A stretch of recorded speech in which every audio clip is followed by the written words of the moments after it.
ጤና ይስጥልን ክቡራትና ክቡራን አድማጮቻችን እንደምን አደራችሁ። ዕለተ ሐሙስ የጧት ፕሮግራማችን ነው ጀመረ። ከሁሉ አስቀድመን መልካም ቀን እንዲሆን እንመኛለን። የቴክኒክ ባለሙያችን ሻሮን ለርነር ነው። የተከበራችሁ አድማጮቻችን በቅድሚያ የሰዓቱን ዜና እናቀርባለን። ዛም የጋዜጦች አምድ ወቅታዊ ዘገባና ቃለ ምልልሶችን እናቀርባለን።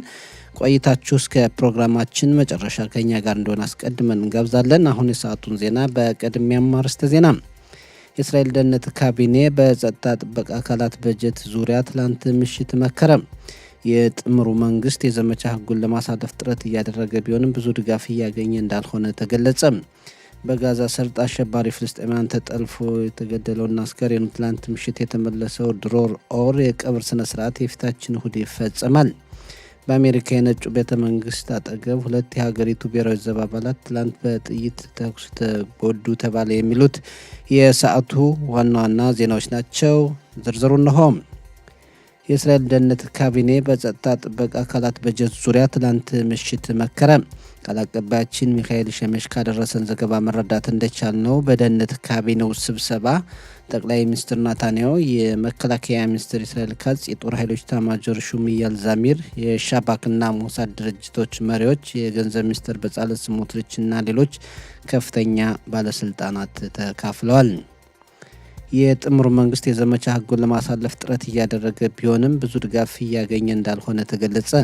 የጥምር መንግስቱ ትላንት ባደረገው ማጣራት ቢያንስ 5ቱ የክኔሴት አባላት ድጋፍ ለመስጠት ዝግጁ አለመሆናቸውን ገልጸዋል ተብሏል። በክኔሴት የውጭና ደህንነት ቋሚ ኮሚቴ ሊቀመንበር ቦዓዝ ቢስሙት ሰሞኑን ረቂቅ ህጉን ያቀርባሉ ተብሎ ይጠበቃል። ቃል አቀባያችን ዴክላ ሮን ሻፕራን ካደረሰችን ዘገባ መረዳት እንደቻል ነው የክኔሴት የውጭና ደህንነት ቋሚ ኮሚቴ የመጪው ሳምንት ከሚያቀርባቸው ረቂቅ ህጎች መካከል የዘመቻ ህጉ አንዱ ነው። ለሳምንታት ያክልም በዚሁ ጉዳይ ውይይት ያደርጋል ተብሎ ይጠበቃል። አዲስ የዘመቻ ህግ ለማጽደቅ በሚደረገው ጥረት የሀሬዲን ፓርቲዎች አስገዳጅ እንዲረቅ ስላልፈለጉ የጥምር መንግስቱን መልቀቃቸው ይታወሳል። ለክኔሴት ይቀርባል ተብሎ በሚጠበቀው ህግ ሁሉም የህብረተሰብ ክፍሎች እኩል ሀገራዊ ግዴታቸውን እንዲወጡ የሚያደርግ እንዲጸድቅ ብዙ አካላት እየጠየቁ ቢሆንም የሀሬዲም ፓርቲዎች ደግሞ የዘመቻ ህጉ መራጫቸውን ሃይማኖተኛ ወጣት የሚያስገድድ መሆን የለበትም በማለት ከፍተኛ ትግል ሲያደርጉ መቆየታቸው ይታወሳል። በዚህ ምክንያትም መንግስትን ለቀው እስከ መውጣት ደርሰዋል። በጋዛ ሰርጥ አሸባሪ ፍልስጤማውያን ተጠልፎ የተገደለውና አስከሬኑ ትላንት ምሽት የተመለሰው ድሮር ኦር የቀብር ስነስርዓት የፊታችን እሁድ ይፈጸማል። የድሮር ግብዓተ መሬት የሚፈጸመው በኪቡጽ ቤሪ ጥቅምት 7 ቀን 2023 ዓ.ም በአሸባሪዎች በግፍ ተገድላ ከተቀበረችው ባለቤቱ ዮናታ አጠገብ ነው ተብሏል። ድሮር የ48 ዓመት ግለሰብና የሶስት ልጆች አባት ነበር። በጋዛ ሰርጥ የሁለት አስከሬኖች ቀራሉ። አንደኛው እስራኤላዊ መጋቢ የ50 አለቃ ራን ጉሊ ሲሆን ሌላኛው ደግሞ የታይላንዳዊ ዜጋ ሱቲሳክ ሪንታላክ ነው። የሁለቱ አስከሬኖችን ለማግኘት ፍለጋው ቀጥሏል። የእስራኤል ጦር ኃይሎች ኤታማዦር ሹም ሌፍተናል ጄኔራል ኢያል ዛሚር የአመራር ትልቅ ድርሻ፣ ድፍረት፣ ዓላማና ነባራዊ ሁኔታውን ለመለወጥ ቁርጠኝነት ነው በማለት ተናገሩ። የእስራኤል የመጀመሪያው ጠቅላይ ሚኒስትር ቤንጎሪዮን ህይወታቸው ያለፈበት 52ኛ ዓመት ትላንት በስዴ ቦኬር በታሰበበት ወቅት የኤታማዦር ሹሙ ተገኝተው ባሰሙት ንግግር የመሪነት ተቀዳሚ ድርሻ ለለውጥ ቆራጥነት ነው። ዛሬ ከሁሉም ነገር ልቆ ግልጽ የሆነልን ነገር ቢኖር ውድቀትን የሚያውቅ እንዲሁም እስከ ጋዛ ከነበረው ሁኔታ ለውጥ ማምጣት መቻል ነው። ኃላፊነት መወጣት ማለት እንደ አዲስ መገንባት ነው ብለዋል። ይህ በእንዲህ እንዳለ በኤታማዦር ሹሙ ኢያል ዛሚርና በመከላከያ ሚኒስትር እስራኤል ካትዝ መካከል ሰሞኑን አለመግባባቶች ተከስተዋል ተብሎ በሰፊው ሲነገር መሰንበቱና ሁለቱ አካላት ከጠቅላይ ሚኒስትር ናታንያሁ ቀርበው እንዲወያዩ መደረጉም ይታወቃል። የብሔራዊ ደህንነት ጥበቃ ሚኒስትር ኢታማር ቤን ግቪር የአረብ ማህበረሰብን ወንጀል ፖሊስ እየተከላከለ አይደለም የተባለውን አስተባበሉ። ሚኒስትር ቤን ግቪር የሊኩድ ፓርቲ ለ3 አስርት ዓመታት ያክል የኔጌቭን አካባቢ ችላ ብሎት ነበር በማለት ከወቀሱ በኋላ እኔ የአካባቢው ወንጀል ለመከላከል እየጣርኩ ነው፣ ከ30 ዓመታት በፊት ያልነበረውን እየሰራሁ እገኛለሁ። ፖሊሶች በሆር ላላኪና ቴልሸባ አይገቡም ነበር፣ ህግንም አያስከብሩም ነበር። አሁን ግን ወንጀልን ለመከላከል ዘመቻ እያካሄድ ነው። ሁሉ ነገር ሙሉ ነው ማለት ግን አይቻልም። 30 ዓመታትን ያክል በአካባቢ ፖሊስ አልነበረም። አሁን ግን የጸጥታ ጥበቃ አባላትን አሰማርተን ሕግን እያስከበርን ነው ብለዋል ቤን-ግቪር። የእስራኤል ደህንነት ጥበቃ አባላት በሰሜን ሰማሪያ ሽብር ጥቃትን ለመከላከል ዘመቻ ጀመሩ። በሰሜን ሰማሪያ አካባቢ አሸባሪዎች የሽብር መፈጸሚያ ተቋማትን እየገነቡ ነው የሚል መረጃ በመድረሱ የደህንነት ጥበቃ አካላት ዘመቻውን መጀመራቸው ተገልጿል። ትላንት የጀመረው የጸጥታ ጥበቃ አባላት ሽብርተኝነትን የመዋጋት ሂደት ለማቀላጠፍና ነገሮችን ለማቅለል ሲባልም በአየር ኃይሉ ሁሉ እርምጃ መውሰድ ተጀምሯል ተብሏል። ይህ በእንዲህ እንዳለ በሰሜን ሰማሪያ ወደ እስራኤል ደህንነት ጥበቃ አባላት ፈንጂ የወረወረ አሸባሪ ሌሊቱን ተደምስሷል። በደህንነት ጥበቃ አካላት ላይ ጉዳት አልደረሰም ተብሏል። በጋዛ የራፊያ አካባቢ የሰብአዊ እርዳታ ማቅረቢያ እንዲሆን አሜሪካ በእስራኤል ላይ ጫና እያሳደረች ነው ተባለ። ቃል አቀባያችን ኢታይ ብሉሜንታል ካደረሰን ዘገባ መረዳት እንደቻል ነው የእስራኤል መከላከያ ሰራዊት በራፊያ አካባቢ ከባድ የምህንድስና መኪናዎች እንዲገቡ በማድረግ አካባቢው ለሰብአዊ እርዳታ ማቅረቢያ እንዲዘጋጅ ለማድረግ ተዘጋጅቷል ተብሏል። በራፊያ አካባቢ የሚቋቋመው የሰብአዊ እርዳታ ማቅረቢያ ቦታ አዲሲቷን አዛ ተብሎ እንዲጠራ ይደረጋል ተብሏል። እንደ አሜሪካ እቅድ ከሆነ በአካባቢው የሌላ ሀገራት ጦር ኃይላት ይሰማራሉ። ኃይላቸውን ለመላክ የሚፈልጉ ሀገራትን በአካባቢው ሐማስ እንዳይደርስ መጠየቃቸው ተገልጿል። የእስራኤል መከላከያ ሰራዊት ባለፉት ቀናት አካባቢውን ማጽዳት ጀምሯል ተብሏል። የእስራኤል ደህንነት ጥበቃ አባላት እንደሚገልጹት ሐማስ የሁለተኛውን ዙር ስምምነት ለመፈጸምና የጦር መሳሪያ ትጥቁን ለመፍታት ካልፈቀደ በራፊያ አካባቢ የሚደረጉ እንቅስቃሴዎች ለወደፊት የእስራኤልን ጥቅም ያስከብራል ብለዋል። በአሜሪካ የነጩ ቤተ መንግስት አጠገብ 2 የሀገሪቱ ብሔራዊ ዘብ አባላት ትላንት በጥይት ተኩስ ተጎዱ ተባለ። በደህንነት ጥበቃ አካላት ላይ የጥይት ተኩሱን የፈጸመው ትውልደ አፍጋኒስታዊ የሆነ የ9 ዓመት ወጣት ሲሆን በፖሊሶች ከቆሰለ በኋላ በቁጥጥር ስር መዋሉ ተገልጿል። ቃል አቀባያችን ናታን ጉትማን ካደረሰን ዘገባ መረዳት እንደቻል ነው የብሔራዊ ዘብ አባላት ላይ ጉዳት በደረሰበት ሰዓት ፕሬዝዳንት ትራምፕ በፍሎሪዳ ነበሩ። ድርጊቱን የሽብር ጥቃት ነው ብለውታል። ባለፉት ጊዜያት በፕሬዝዳንት ትራምፕ ትዕዛዝ መሰረት 2500 የብሔራዊ ዘብ አባላት በአሜሪካ የተለያዩ ቦታዎች እንዲሰማሩና ወንጀልን እንዲከላከሉ ተሰማርተዋል።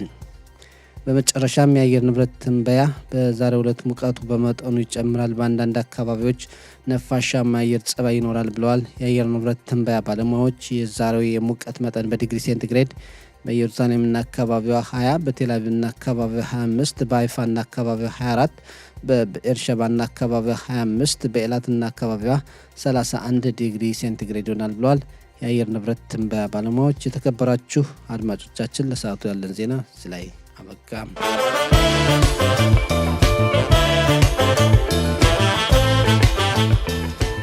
የተከበራችሁ አድማጮቻችን ከዚህ ቀጥለን የዛሬ ጋዜጦች ለአንባቢያን ይዟቸው ከቀረቧቸው ዘገባዎች መካከል ዋና ዋና ናቸው ያልናቸውን ርዕሰ ጉዳዮች ባጭሩ እንመለከታለን። በዛሬው ዕለት ህዳር 27 ቀን 2025 ዓ.ም ለዝግጅት ክፍላችን የደረሱት አራቱ የእስራኤል ዋና ዋና ጋዜጦች የዲዮት አህሮኖት፣ ማዕሬቭ፣ እስራኤል ሀዮምና ሀሬጽ ናቸው። የዲዮት አህሮኖት ጋዜጣ በፊት ገጹ የዘገበው የዘመቻ ህጉን ጉዳይ ነው። ጋዜጣው እንደዘገበው ከሆነ በዘመቻ ህጉ ጉዳይ ለወራት ቀውስ ነበር። ይሁን እንጂ አሁን ጠቅላይ ሚኒስትር ቢንያሚን ኔታንያሁና በክኔሴት የውጭና ደህንነት ቋሚ ኮሚቴ ሊቀመንበር ቦዓዝ ቢስሙት ማንኛውንም ዋጋ አስከፍሎም ቢሆን የዘመቻ ህጉ ወደ ክኔሴት እንዲቀርብ እየገፋፉ ነው። የውጭና ደህንነት ቋሚ ኮሚቴው ሊቀመንበር ቢስሙትም ረቂቅ ህጉን ዛሬ ያቀርባሉ ተብሎ ይጠበቃል። በመጪው ሳምንት ደግሞ በዘመቻ ህጉ ዙሪያ ብዙ ውይይቶች ይካሄዳሉ። ህጉ በፍጥነት ቶሎ እንዲጸድቅ በጥምር መንግስቱ እንዲቀርብ ከሚፈለግበት ምክንያት መካከል አንዱ አክራሪ ሃይማኖተኛ የሚባለውን የሀሬዲን ማህበረሰብ የሚወክሉት ፓርቲዎች በዘመቻ ህጉ ምክንያት ክኔሴቱ ወይም ፓርላማው እንዲበተን ድምጽ ይሰጣሉ ተብሎ ስለሚገመትና ስጋት ስለተገባ ነው ብሏል የዲዮት አህሮኖት ጋዜጣ። እንደሚታወቀው ባለፉት ጊዜያት በእስራኤል ክኔሴት ትልቅ ቦታ ከተሰጠውና በጥምሩ መንግስት መካከልም ውጥረትን ከፈጠሩ ጉዳዮች መካከል የዘመቻ ህጉ አንዱ ነው።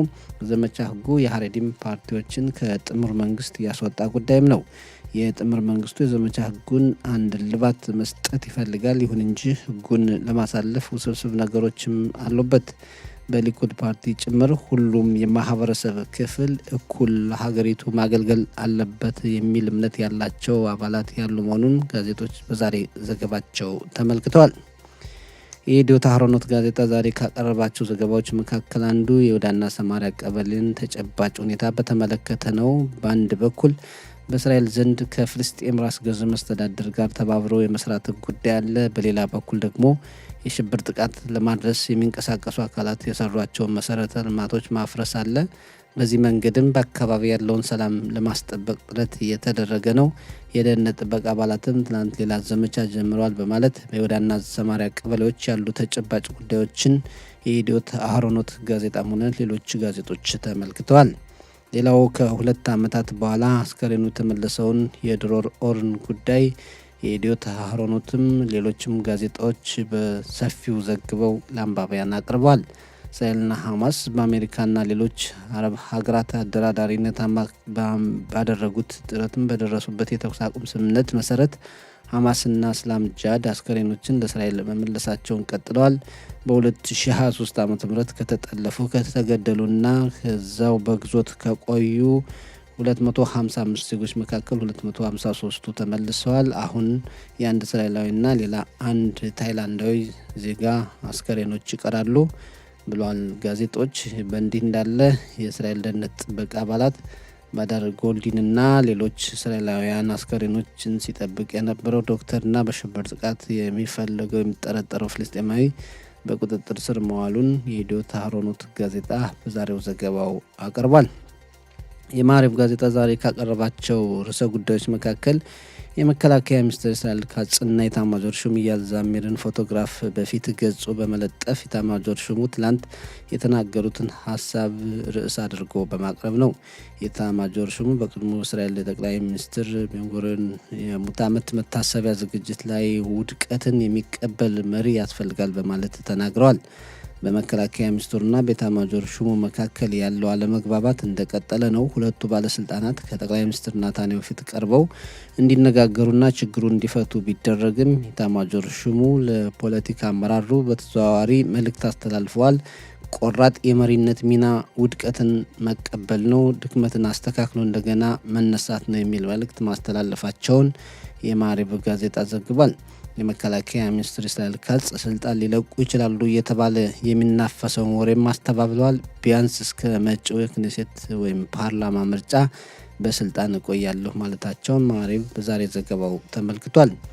የማዕሪፍ ጋዜጣ የዘመቻ ህጉን በተመለከተ በዛሬ ዘገባው ሰፊ ቦታ ሰጥቶታል። እንደሚገመተው ከሆነ የጥምር መንግስቱ የዘመቻ ህጉን ለማቅረብ እየጣረ ነው። ጠቅላይ ሚኒስትር ናታንያሁ የዘመቻ ህጉ በዚህ የክኔሴት ስልጣን ዘመን እንዲጸድቅ ይፈልጋሉ። በክኔሴት የውጭና ደህንነት ቋሚ ኮሚቴ ሊቀመንበር ቦዓዝ ቢስሙትም የዘመቻ ህጉን ሰሞኑን በማቅረብ በረቂቅ ህጉ ዙሪያ ውይይቶች እንዲደረጉና በመጨረሻም በፓርላማው ቀርቦ እንዲጸድቅ ጥረት ያደርጋሉ ተብሎ የሚጠበቅ መሆኑን ማዕሪፍ ዘግቧል። የሀሬጽ ጋዜጣም ዛሬ ካቀረባቸው ዘገባዎች መካከል በመከላከያ ሰራዊቱ በስነ ልቦና ችግር ለደረሰባቸው አካላት የሚሰጠውና ጥሩ አገልግሎት የነበረው ከጦርነቱ በፊት ተቋርጦ እስካሁን አለመታደሱን ነው። እንደሚታወቀው በጦርነቱ በአካልና መንፈስ የተጎዱ ብዙ አካላት ያሳለፉት የቀድሞ ችግር ወይም በሌላ አጠራር ፖስት ትራውማ እየተባለ የሚነገረው የሚረብሻቸው መሆኑ ይታወቃል። ይህ አገልግሎት ከብረት ሰይፎች ጦርነት በፊት ተቋርጦ ነበር። በፊት ጥሩ አገልግሎት ሲሰጥ ነበር፣ አሁን ግን ያለው በቂ አይደለም ብሏል ጋዜጣው።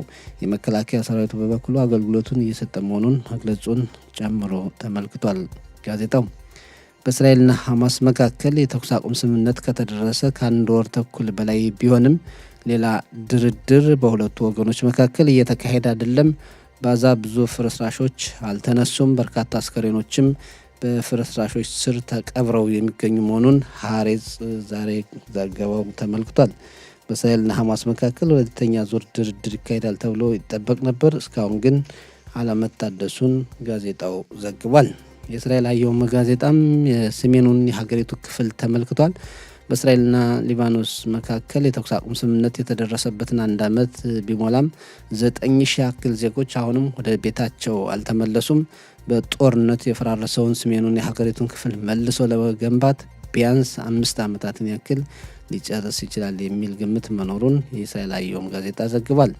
የእስራኤል አየም ጋዜጣ የመከላከያ ሚኒስትሩን እስራኤል ካጽና የኤታማዦር ሹሙን ኢያል ዛሚርን ሁኔታ፣ የድሮር ኦር አስከሬን መመለሱና የመሳሰሉትን ተመሳሳይ ጉዳዮችም በዛሬው ዘገባው ተመልክቷል። የተከበራችሁ አድማጮቻችን የጋዜጦች አምድ ባጭሩ ይህን ይመስላል።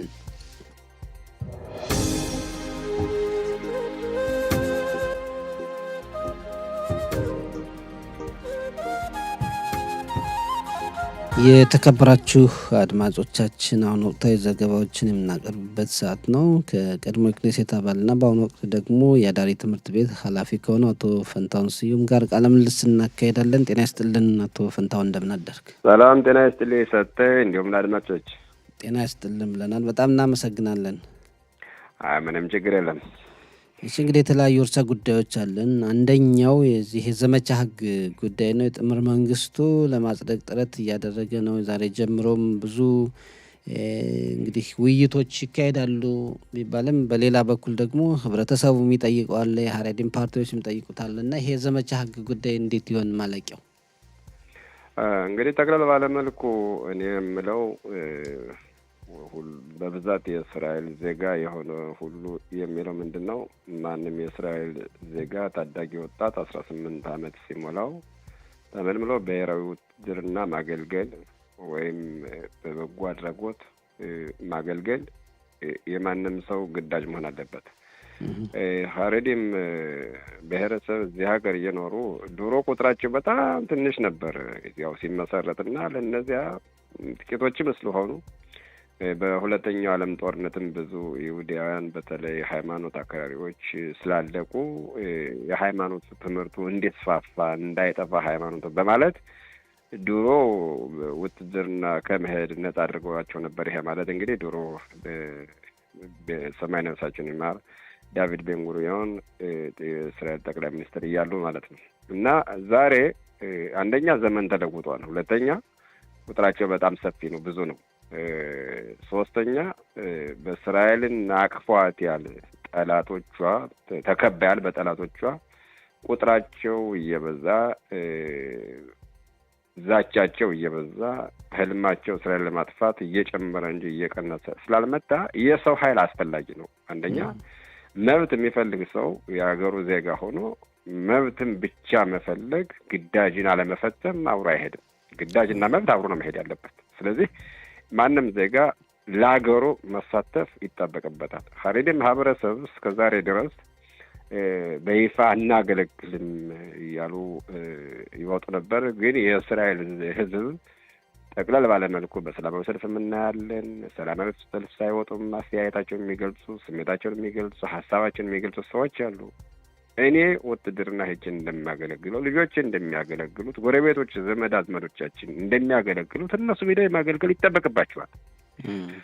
ሃይማኖት መማር ከፈለጉ እኔ በታሪክም እኮ ስንመለስ በመጽሐፍ ቅዱስም እኮ ስንመለስ ኢያሱ የእስራኤልን ዜጎች ከግብጽ አውጥቶ ሙሴን ቀይሮ በዮርዳኖስ አድርገው ሲገቡ እንኳ ቅድሚያ ሄዶ የተዋጉት የሃይማኖት አክራሪዎች ነበሩ በሙሉ። በዚህ ቀልድ የለም። ይህ አንዱ። ሁለተኛ ንጉሠ ዳዊት ራሱ ይዋጉ ነበር። ሌሎችም እንዲሁ ብዙ ምሳሌዎች ማቅረብ ይቻላል። እና ሃይማኖትን መጠበቅ፣ ሃይማኖትን መማርና ለሀገሩ ለዳር ደንበሩ ወጥቶ መዋጋት ተቃራኒ አይደለም፣ አብሮ የሚራመድ ነው። የህይወት ጉዳይ ነው። የቤት መጠበቅ ሀገራችን ቤታችን መኖሪያችን ነው።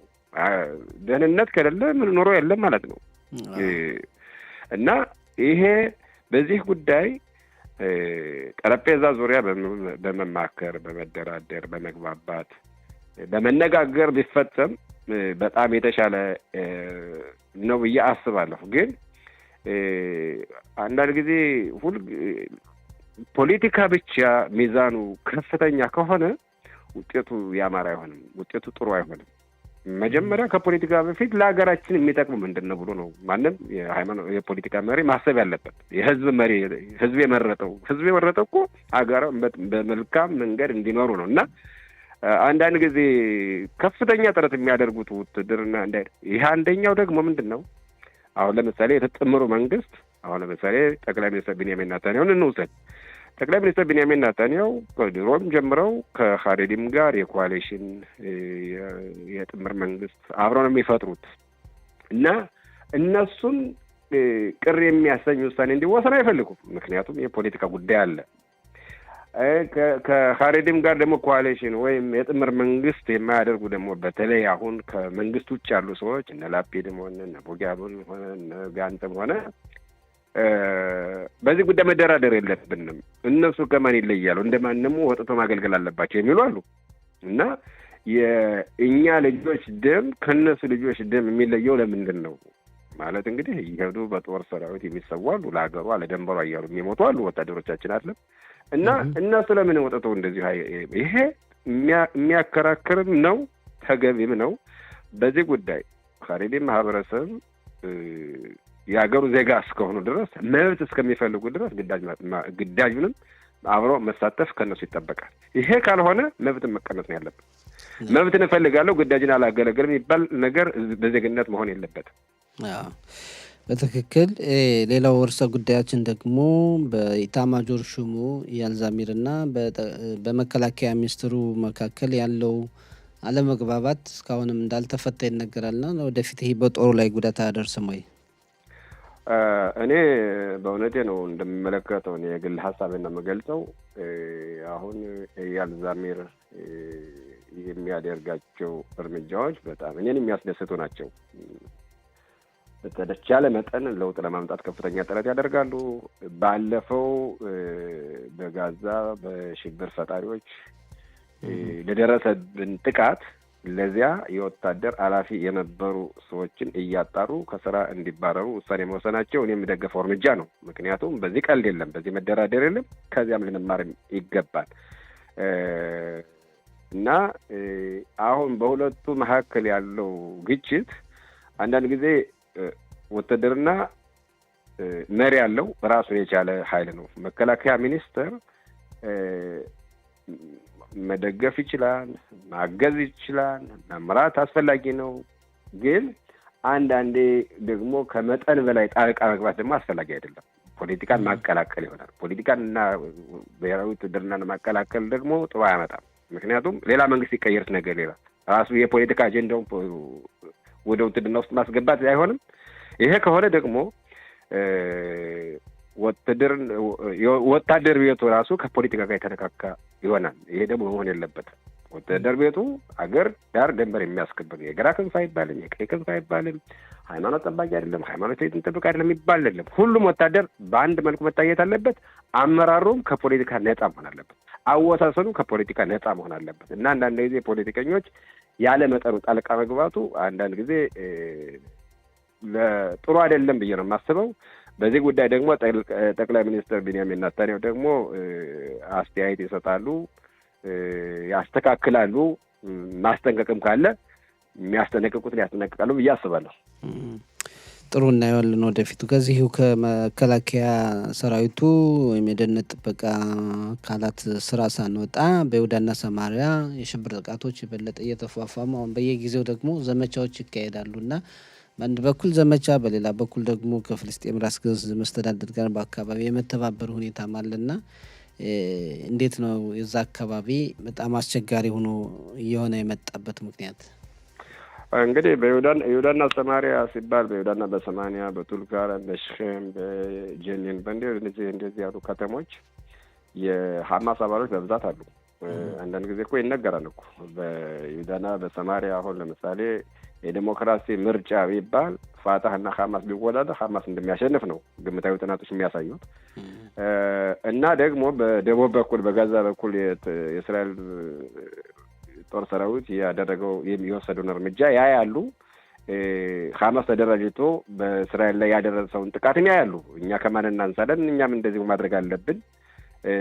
እስራኤል ይሄ ትንሽ ሽብር ፈጣሪ ለዚህ ደረጃ ካደረሳት እኛም ተደራጅተን እንደዚሁ ካደረግን እየቆየች እስራኤል እየደከመች ትሄዳለች፣ ህልማችን ሀሳባችን ይሳካል ብለው ያስባሉ። ሌላው ደግሞ ነቅናቂ ካለ ማን ጥሩ ይወጣ የሚባል አባባል አለ በሀገራችን። ኢራን የእባብ ራስ ብለን የምንጠቅሳት ድሮም ጀምሮ አሁንም ቢሆን በተቻለ መጠን አንደኛ በእስራኤል መከላከያ ላይ የደረሰባትን ጥቃት አይታለች። ያሰለጠነቻቸው፣ በኢኮኖሚ የረዳቻቸው፣ የጦር ኃይል አስፈላጊ መሳሪያም የሰጠቻቸው በሰሜን በኩልም በደቡብ በኩልም ስለደከሙባት አሁን በይሁዳና በሰማሪያ ያሉትን ሰዎች ማንቀሳቀስ ነው ያለባቸው። የሽብር ፈጣሪዎች ማንቀሳቀስ፣ እንዲደራጁ፣ በእስራኤል ላይ ጥቃት እንዲያደርሱ፣ እስራኤልን እንዲያንቆሳቅሱ፣ እስራኤልን እንዲያደክሙ ከፍተኛ ጥረት ያደርጋሉ። በዮርዳኖስ እያደረጉ መሳሪያ ለማስተላለፍ ይሞክራሉ። አልሳካላቸው እያለ ነው እንጂ አንዳንዴ የሚሳካላቸዋል፣ አንዳንዴ ይያዛሉ መንገድ ላይ እና ያ ሁሉ ሲደመር ይሄ ሁሉ የጠላቶቻችን ስራ ነው። አሁን ደግሞ የእስራኤል የጦር መከላከያ የእስራኤል መንግስት ማድረግ ያለበት በይሁዳና በሰማሪያ ኃይላቸው እስከሚያይል ድረስ መጠበቅ የለም። የሚደራጀውን አይቶ ማፍረስ ነው። በቃ እርምጃ መውሰድ። በቃ እንደነበረው ሐማስ የሚፈልጉት አሁን ከጋዛ ወጥተው ስራ ካገኙ፣ ኢኮኖሚ ካገኙ በቃ ጦርነት አያነሱም የሚባል ኋላ ቀርነት አስተሳሰብ፣ የዋህነት አስተሳሰብ መሰረዝ አለበት። መማር አለብን ካለፈው። አሁን እንደማየው ደግሞ የሚወሰደው እርምጃ ካለፈው የተማርና ይመስለኛል። ብዙ አይደለም ግን የተወሰነ ተምረናል። በዚህ ጉዳይ የተሻሻልን እንመጣለን የሚል እቅድ ሀሳብ አለኝ። ጥሩ። እንደው መጪው የክኔሴት ምርጫ አሁን ባለው ተጨባጭ የሀገሪቱ ፖለቲካ ሁኔታ እንደው ሰኔ ወር የተባለው ሊደረግ ይችላል ወይስ እንደው ጊዜውን ጨርሰን በወቅቱ ሊሆን ይችላል ብለህ ታስባለህ? እንግዲህ ይህን መወሰን የሚችሉ ጠቅላይ ሚኒስትር ቤንያሚን ኔታንያሁ ናቸው። ማለት ወደ ምርጫ የምንሄድበትን ማመቻቸት ለራሳቸው ለፖለቲካቸው የትኛው ይሻለኛም ብለው ግምት ወስደው በዚያ መሰረት መንግስት ራሱ እንዲወድቅ ማድረግ ይችላሉ። ይህ አንድ። ሁለተኛ ደግሞ ያው ከመንግስት ውጭ ያሉ ሰዎች፣ ባለስልጣኖች፣ የፓርቲ መሪዎች እቅዳቸው ምርጫ አሁን እንዲሆን ነው የሚፈልጉት በአስቸኳይ። የመንግስት አካል ደግሞ በአስቸኳይ አሁን ምርጫ እንዲሆን ፍላጎት የላቸው፣ ምክንያቱም በስልጣን ነው ያሉ። አንድ። ሁለተኛ ደግሞ የመንግስት አካል የሆኑትም ቅድመ ዝግጅት ማድረግ ይፈልጋሉ ለምርጫው። ስለዚህ ቅድመ ዝግጅቱ ያው ጀምሯል። ያው በሜዲያ የሚነገረው ምናምን ከፖለቲካ ጋር ከምርጫ ጋር የተያዘ እንደሆነ ሁላችንም እናያለን። እንዲያውም እኮ የሚገርመው አንዳንዴ አሁን ስለኛ ኢትዮጵያኖች ዘረኝነት ምናምን ማለት ጀምረዋል። ስለኛ ኢትዮጵያ ዘረኝነት የሚነሳ ስለኛ ወገኖቻችን ኢትዮጵያ የቀሩት የሚወሳ መቼ ነው? ምርጫ ሰሞን ነው። ምርጫ ሲደርስ እኛ እንጠራለን። እኛ ተጠራን ብለን እንዘላለን፣ እናጨበጭባለን። ከምርጫ በኋላ እንረሳለን። ለሚመጣው ምርጫ ደግሞ እንጠብቃለን። እንደዚያ ነው። በቃ የእኛ ያልተረዳነው ይሄን ነው። እና እኛ ሁልጊዜ የፖለቲካ መሰለል መሆናችን በጣም ይሰማኛል። በጣም አዝናለሁ። እኛም በ40 ዓመት እንዲያው በተቻለ መጠን አለመማራችንም አንዳንድ ጊዜ ራሴን በራሴ ጥያቄ ጠይቃለሁ። ህዝቡም ራሱን በራሱ ጥያቄ ሊጠይቅ ይገባል። እንዴት ነው አሁን ለምሳሌ ባለፈው ምርጫ ነበር። የሊኩድ አባሎች ሆኑ በየከተማው የሊኩድ ተወካይ የሚሆን ምናምን ተብሎ ምርጫ ነበር። ብዙ የኢትዮጵያኖች የሊኩድ አባል አሉ። በአመት ክፍያ እየከፈሉ የፓርቲው አባል ሆኑ። በምርጫው ግን ወጥቶ አይመርጡም። ስለዚህ የአባልነታቸው ትርጉም የለውም። ይሄ ምንድነው? የፖለቲካ ግንዛቤ እጥረት ማለት ነው። የፖለቲካ ግንዛቤያችን ደካማ፣ አለመማራችን ጎድቶናል። ጠቅላላ ባለመልኩ ስለመማር ስናወሳ ደግሞ አንድ መጥቀስ የምፈልገው ምንድን ነው? እኔ መቼም እንደሚታወቀው በአዳሪ ትምህርት አስተዳደር ነኝ። ዛሬ በአዳሪ ትምህርት ቤታችን ለሚመጣው አመት ለልጆቻቸውን ለማስመዝገብ ዛሬ አጠቃላይ 40 ልጆች ከቤተሰቦቻቸው ጋር ወደ 90 ሰው አዳሪ ትምህርት ቤታችን መጥተው ይጎበኛል። ለሚመጣው አመት ቦታውን ለማየት፣ ለማጥናት፣ ለመማር ውሳኔ ለመወሰን እና ከ40ው ከኛ አብራክ የወጡ ወይም ወላጆቻቸው ከኢትዮጵያ የተወለዱ ልጆች አንድም አለመኖራቸው ያሳዝነኛል። ምክንያቱም ስታንዳርዱን የጠበቀ ከፍተኛ ትምህርት ቤት እኔ ልጅ እዚያ ይመዝገብ እያሉ በከፍተኛ ጥረት የሚያደርጉ ከፍተኛ የፖለቲካ ጥቅም ያደርጋሉ። ባለስልጣኖች ይደውላሉ ምናምን። የእኛ ሰዎች እኔ ጥሪ እያደረጉ ይኸው በራዲዮ እንዴት ነው ብሎ መጥተው መጎብኘት እኮ ያቀተናል። ልጅ የበለጠ የለም፣ ልጆችን የበለጠ የለም። ለዚህ ጉዳይ ቅድሚያ ስጡ ነው። እኔ ግዴታ ከእኛ ትምህርት ቤት ሳይሆን ለልጆቻችሁ ከአሁኑ ጀምራችሁ ማሰብ አለባቸው። ለሚመጣው አመት የተሻለ ትምህርት እንዲማር ልጅ አሁን 7ኛ ክፍል ከሆነ ወደ 8ኛ የሚተላለፍበትን ወይም 8ኛ ክፍል ወደ ሀይ ስኩል የሚተላለፍበት የተሻለ ሀይ ስኩል አለ ወይ? ልጁን የሚመጥን ብቃቱን የሚመጥን ችሎታውን የሚመጥን ከዚያ ተምሮ ደህና ቦታ እንዲደርስ የሚለውን ሀሳብ ከአሁኑ ጀምሮ ማሰብ አስፈላጊ ነው። እኛ ብዙውን ጊዜ ትኩረት የምናደርገው ስለ ማህበራዊ ኑሮ ነው። ማህበራዊ ኑሮ ጥሩ ነው፣ ግን ቅድሚያ መስጠት ያለብን ለልጆቻችን ነው። ልጆቻችን የዛሬ አበባዎች የነገ ፍሬዎች ናቸው። ፍሬ እንዲሆኑ ደግሞ መንከባከብ ይጠበቃል ከኛ። ጥሩ። ባጭሩ የዩክሬንና ሩሲያ ጦርነት ጉዳይስ እንደው በአሜሪካ አደራዳሪነት በቅርቡ ያበቃል ብለህ ትገምታለህ ወይ?